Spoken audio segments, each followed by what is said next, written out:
कुल्लू की मीडिया खासकर है और मंडी की मीडिया, आप लोग लोकतंत्र का चौथा स्तंभ है। शर्म आती है मेरे को इस चीज को बोलते हुए कि आप लोग अभी तक कवरेज करने के लिए वहां पर नहीं पहुंचे। कोई गाय बैल कोई कुत्ता नहीं मरा था, किसी का बेटा मरा है, किसी बाप का किसी माँ का कलेजा फटा है वहां पे, और आप लोग अभी तक नहीं पहुंचे वहां पे। बड़ी हैरानी की बात है। लेकिन मेरा आप लोगों से निवेदन है, आवाज को उठाइए। जब क्षेत्र के अंदर ऐसी कुछ बातें होती हैं, ऐसी कुछ कुकृतियां फैलती है, आप लोगों का भी दायित्व है। जैसे सरकार का है, प्रशासन का है, वैसे मीडिया का भी दायित्व है। आप लोग वहां पे जाते, आप लोगों ने कवरेज किया, आप लोगों ने एसएचओ के बयान लिए, डीएसपी के बयान लिए, एसपी मंडी के बयान लिए, नहीं लिए किसी ने। मैंने जब एक लड़का हमारा करण भाई है यहाँ पे, राणा करण जी, उसके साथ जब बात की, मैंने वो वायरल की लोकेंद्र वैदिक जी के माध्यम से, लोकल न्यूज ऑफ इंडिया इनका चैनल है, इनके माध्यम से जब चीजें फिर एक दूसरा कॉपी पेस्ट कर रहा था, उसके बाद मामले को उछाल मिली है। लेकिन हम ये सोचे कि भारत के 21वीं शताब्दी में हम लोग जी रहे हैं और लोकतंत्र का जो चौथा स्तंभ है वो गहरी नींद पे सो रहा है। मेरा ये नहीं है कि मैं किसी एक पर्टिकुलर व्यक्ति पे बोल रहा हूं ना, आप लोगों पे निशाना साध रहा हूं, लेकिन मेरा आम तमाम पे ये कुरीतियां हर दिन हर रोज समाज में ऐसी चीजें होती रहती हैं। आप लोग कहां सोए होते हैं? आपसे मेरे ख्याल से 15 किलोमीटर दूर है। आप मीडिया वाले वहां की कवरेज करो। आप कुल्लू के अंदर ऐसी चीज होगी, भुंतर में सरकारी है, वहां पे एक नशा मुक्ति निवारण के अंदर है, वहां जाइए, वहां देखिए किस तरह की अनियमितताएं सरकार की ओर से हो रही है। प्राइवेट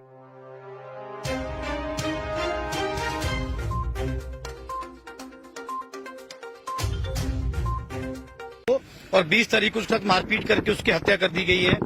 उसके बाद से पुलिस अपने उनको साक्ष्य जुटाने में लगी हुई है। कुछ एक चीजें उनके हाथ लगी हैं, कुछ एक चीजें नहीं है। अभी तक इन्वेस्टिगेशन का मामला है, इन्वेस्टिगेशन चली हुई है। लेकिन हमारा एक प्रशासन से और मीडिया के माध्यम से निवेदन है, सरकार से और प्रशासन से भी। आज हम गए पुलिस थाना कोर्ट के अंदर, एसएचओ ने कहा जब तक मैंने वहां से कुछ चीजें कलेक्ट करनी थी तब तक तो चाबी मेरे पास थी। अब मैंने चाबी जो है तहसीलदार को दे दी है। तहसीलदार महाशय से मेरी बात हुई, उन्होंने कहा जो चाबी है ये बंद उन लोगों ने किया है जिन लोगों का था, एलपीएस वालों का था, किसी का कुछ ऐसा बताया गया। तो अभी तक वो जो झीड़ी जो आप लोग मीडिया में डाल रहे हैं ना कि क्लोज कर दिया गया, बैन कर दिया गया, बंद नहीं है वो। जब सील होता तो बाकायदा सील लगती है।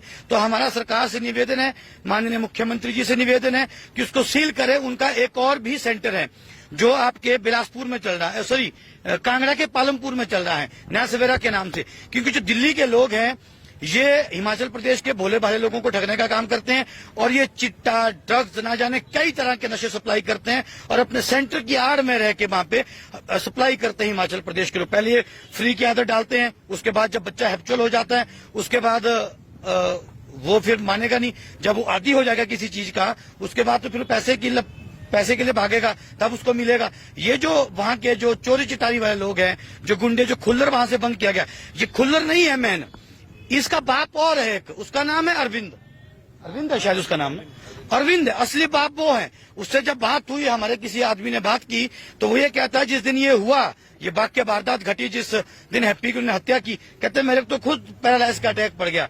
वो कुछ नहीं है, सबसे हरामी वो आदमी है, वो पूरा मॉनिटरिंग तो वही करता है दिल्ली से। तो हमारा निवेदन है, और आप लोग जो कुल्लू की मीडिया खासकर हैं और मंडी की मीडिया, आप लोग लोकतंत्र का चौथा स्तंभ है। शर्म आती है मेरे को इस चीज को बोलते हुए कि आप लोग अभी तक कवरेज करने के लिए वहां पर नहीं पहुंचे। कोई गाय बैल कोई कुत्ता नहीं मरा था, किसी का बेटा मरा है, किसी बाप का किसी माँ का कलेजा फटा है वहां पे, और आप लोग अभी तक नहीं पहुंचे वहां पे। बड़ी हैरानी की बात है। लेकिन मेरा आप लोगों से निवेदन है, आवाज को उठाइए। जब क्षेत्र के अंदर ऐसी कुछ बातें होती हैं, ऐसी कुछ कुकृतियां फैलती है, आप लोगों का भी दायित्व है। जैसे सरकार का है, प्रशासन का है, वैसे मीडिया का भी दायित्व है। आप लोग वहां पे जाते, आप लोगों ने कवरेज किया, आप लोगों ने एसएचओ के बयान लिए, डीएसपी के बयान लिए, एसपी मंडी के बयान लिए, नहीं लिए किसी ने। मैंने जब एक लड़का हमारा करण भाई है यहाँ पे, राणा करण जी, उसके साथ जब बात की, मैंने वो वायरल की लोकेंद्र वैदिक जी के माध्यम से, लोकल न्यूज ऑफ इंडिया इनका चैनल है, इनके माध्यम से जब चीजें फिर एक दूसरा कॉपी पेस्ट कर रहा था, उसके बाद मामले को उछाल मिली है। लेकिन हम ये सोचे कि भारत के 21वीं शताब्दी में हम लोग जी रहे हैं और लोकतंत्र का जो चौथा स्तंभ है वो गहरी नींद पे सो रहा है। मेरा ये नहीं है कि मैं किसी एक पर्टिकुलर व्यक्ति पे बोल रहा हूं ना, आप लोगों पे निशाना साध रहा हूं, लेकिन मेरा आम तमाम पे ये कुरीतियां हर दिन हर रोज समाज में ऐसी चीजें होती रहती हैं। आप लोग कहां सोए होते हैं? आपसे मेरे ख्याल से 15 किलोमीटर दूर है। आप मीडिया वाले वहां की कवरेज करो। आप कुल्लू के अंदर ऐसी चीज होगी, भुंतर में सरकारी है, वहां पे एक नशा मुक्ति निवारण के अंदर है। वहां जाइए, वहां देखिए किस तरह की अनियमितताएं सरकार की ओर से हो रही है। प्राइवेट जो उन्होंने धंधा खोल के रखा हुआ है वहां देखिए। लेकिन आप लोगों से निवेदन है, आने वाले समय में हम नहीं चाहेंगे कि आप लोगों को हमारे को कुछ बोलना पड़े, आपको समझाने की जरूरत नहीं, आप लोग समझदार है। लेकिन समाज के अंदर कोई भी कुछ ऐसी चीज होती है उसके आप भी जिम्मेदार उतने जितने सरकार और प्रशासन होती है। लोकतंत्र का चौथा स्तंभ भी इतना जिम्मेदार है। मैं ये भी कह रहा हूँ, एक टेस्ट होता है, मेरे को उस टेस्ट का नाम नहीं है, बाल से एक टेस्ट होता है, बाल का टेस्ट होता है वो, उसमें उनका टेस्ट करवाओ जो 4 आदमी अंदर है, जो 4 आदमी अंदर है उनको देखो वो कितने महीने से गार्ड है और वो नशा ले रहे कि नहीं ले रहे थे वहां पर। वो नशेड़ी है सारे। मान लो मैं वहां पे गया, मैं वहां से अगर नशा अगर मैंने छोड़ दिया, छोड़ा नहीं, थोड़ा सा मुझ में इंप्रूवमेंट हुई और मैं बाहर आ गया, मेरे को गार्ड रख दिया उन्होंने। उनको क्या पता कैसे गार्ड होते, कैसे होने चाहिए। लेकिन सरकार को भी इसके ऊपर गहनता से, गंभीरता से जांच करनी चाहिए। प्रशासन को ध्यान रखना चाहिए। SHO साहब हमारे को ये बोल रहे थे, हमारे को ये नहीं पता अभी तक वो सेंटर बंद हुआ कि नहीं हुआ, क्योंकि वहां नॉर्मल ताला लगा हुआ है। जब कोई सेंटर बंद होता है ना तो ताला नहीं लगता है, सील लगती है ताले के ऊपर, उसका आप खोल नहीं सकते। हम गए, बड़े हैरानी की बात है, वहां पर अभी तक एक कैमरा नहीं लगा हुआ। जो जिस गैलरी में हैप्पी की हत्या की गई है, जहां उसके साथ मारकुटाई हुई है, वहां गैलरी में कैमरा नहीं है। जबकि हमारा बच्चा बोल रहा है कि वो उग्र हुआ, वो उग्र नहीं हुआ था, वो ठीक था।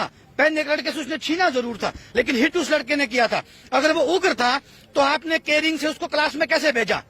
क्लास में तभी जाएगा जब आपका केयरिंग से बच्चा बाहर जाएगा। क्यों भेजा आपने? अगर उग्र था तो 13 से 20 तारीख के भीतर आप लोगों ने माँ बाप को इंटीमेट क्यों नहीं किया भाई आपका बच्चा ऐसा हो रहा है। ये सवाल ये खड़ा है ना, आप कहा अभी तक तो पहले जो थोड़ा वो ढीलापन कर रहे थे उसमें तेजी बरत दी गई है, बंदे अंदर कर दिए गए हैं। अभी उसके बाद अगर कोई अनियमितता पाई जाती है, मर्डर केस है, उसमें उनको इन्वेस्टिगेशन के लिए 90 डेज का वक्त लगेगा। 90 डेज के अंदर उन्हें सबूत प्रूफ जो कलेक्ट करने और कोर्ट को देने हैं। अगर वो नहीं करते हैं, उसके माध्यम में कोई चीजें होती है, फिर हम आपको बता देंगे, इंटीमेट कर देंगे आप लोगों को। एक बात मैं और कहना चाहता हूँ, समाज के बुद्धिजीवी वर्ग से, समाज के पढ़े लिखे हुए व्यक्तियों से, जो समाज का उठा हुआ तबका है, वो देखिएगा, इनके चेहरों में देखिएगा आप दोनों की। ठीक है, ये गरीब फैमिली से बिलोंग करते, इनका जीने का सारा खत्म हो गया। मैंने एक नंबर मेंशन किया है, आप लोगों के एक दिन की रोटी नहीं छूट जाएगी। मेरा निवेदन है आप लोगों से, एक नंबर है 98,161 समूचे हिमाचल प्रदेश में, बल्कि समूचे देश के अंदर।